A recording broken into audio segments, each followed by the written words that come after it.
رزق میں برکت کا ایک بہت بڑا ذریعہ شکر ہے۔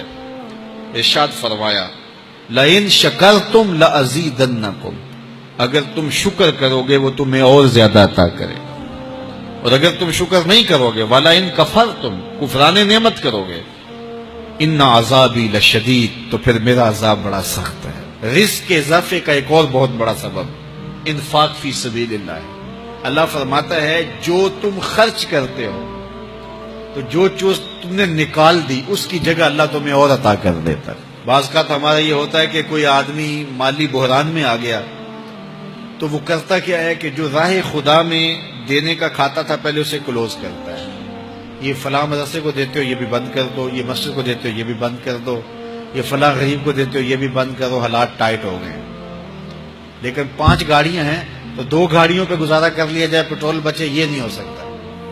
گھر کے لچھن وہی ہیں، لیکن بند کہاں سے کیا؟ جہاں سے رزق آنا تھا۔ ہمیں تو یہ حکم دیا ہے جب رزق تنگ ہونے لگے صدقہ دے کے رب سے کاروبار کر لو، صدقے سے تمہارے رزق میں اضافہ ہوگا۔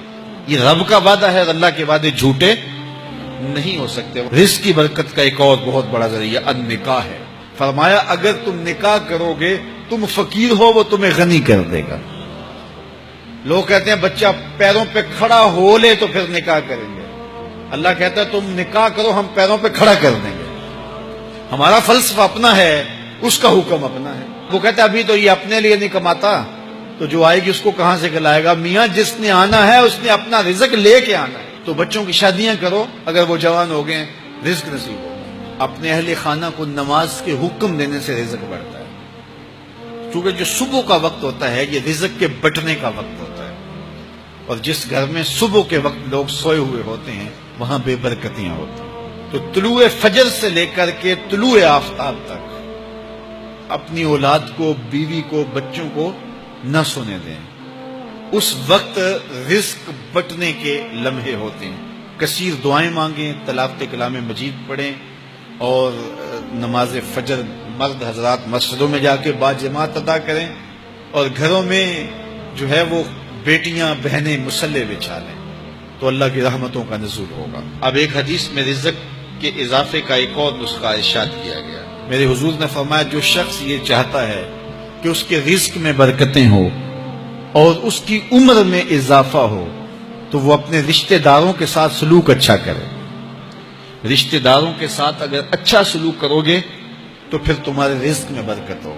غریب ہیں تو ان کی مدد کرو، ان کی بیٹیوں کی شادیاں اپنے ذمے لے لو اگر اللہ نے آپ کو وسعت دی ہے، ان کی پریشانیاں بانٹ لو، ان کا قرضہ ہے تو اتارنے کی کوشش کرو، ان کو مشکلات سے نکالنے کی کوشش کرو۔ تم ان کو مشکلات سے نکالو گے، اللہ تمہیں مشکلوں سے نکالے گا۔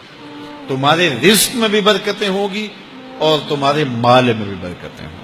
فرمایا بہتر صدقہ وہ ہے جو ناراض غریب رشتہ دار کو دیا جائے۔ اگر وہ پھنس گیا ہے، مجبور ہے، ناراض ہے، تو اس کو اگر دیں گے تمہارا نفس اس میں شامل نہیں ہوگا، تو یہ افضل صدقہ ہے جو ہر صورت میں قبول ہی قبول ہے۔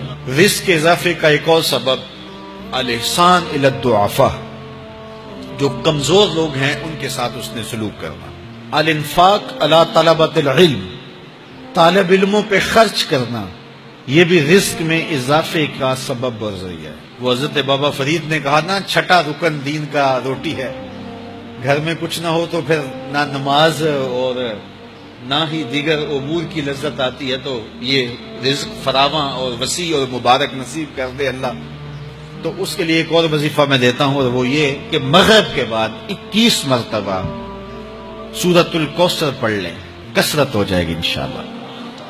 اول خدوشی پڑھ لیں، 5-7 منٹ لگتے ہوں گے، تو سورہ کوثر 21 مرتبہ روزانہ مغرب کی نماز کے بعد پڑھیں، اور اگر بہت زیادہ مسائل ہیں تو ہر نماز کے بعد پڑھ لیں، تو انشاءاللہ آپ دیکھیں گے کہ گھر میں برکتیں اترتی محسوس ہوں گی، انوار کا نزول ہوتے محسوس کریں گے۔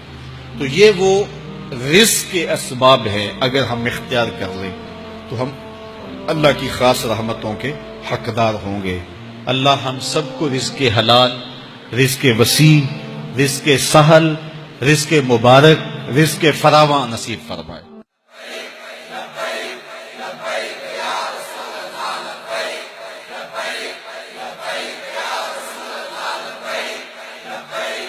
لبیک